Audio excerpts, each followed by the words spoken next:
Noong Setyembre 28, 1901, Sabado ng umaga, daan-daang katutubong manunudla na armado ng maita ang nagsagawa ng biglang pag-atake sa mga tropang Amerikano na karamihan ay kumakain at pumitila para sa kanilang almusal sa kanilang kampo sa bayan ng Balangiga sa may bayang timog ng isla ng Samar.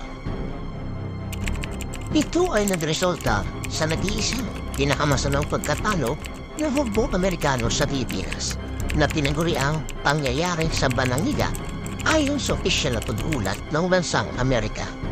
Ang mga sinawing palad na tropang Amerikano ay kabilang sa Company C ng 9th U.S. Infantry Regiment sa ilalim ng pamumuno ni Captain Thomas W. Connell. Ang paghihimagsik ng mga taga-Balangiga ay nagugat sa pangyayari sa tindahan ng tuba hapon ng Linggo, Setyembre 22, 1901. Dalawang lasing sundalong Amerikano ang nagtangkang gumahasa sa tindera ng tuba dahilan upang humingi ng tulong sa kanyang dalawang kapatid na lalaki na silang bumugbog sa mga sundalong Amerikano.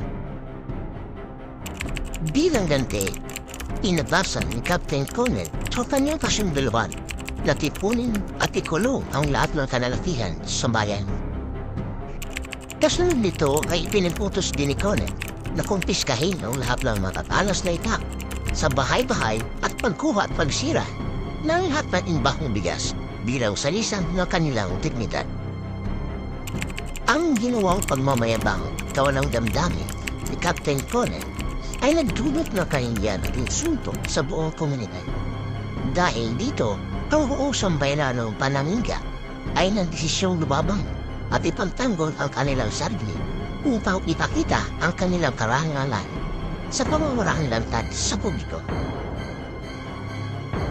Bunga nito, ninakaw ng mga Amerikano sundalo ang 3 kampana sa simbahan ng San Lorenzo de Martir sa Balangiga, Eastern Samar bilang kantimpala sa gyera at paghiganti na rin sa nagdaang digmaan.